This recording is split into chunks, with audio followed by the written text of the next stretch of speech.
everybody, welcome back to Skyway Classics YouTube channel. We are now going for a ride in our 1968 Chevy Chevelle 396 big block 4-speed manual. As you can see, we got a beautiful red paint job with a black interior. As you can tell, 68 is the first year for the coupe body style, which leads up to 72, which was basically the end of the sexy looking Chevelle. However, I personally love the coupes. I've had a 69.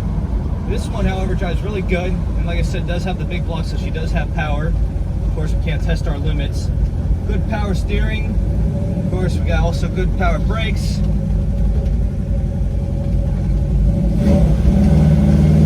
And she has a good grab. Of course, like I said, I'm not going to beat it to the point of no return. Got that good sound coming out the back, because that's what Chevy want to do best. Definitely a nice Chevelle here we got at Skyway Classics. And one thing I do like to mention is this car was originally from Atlanta.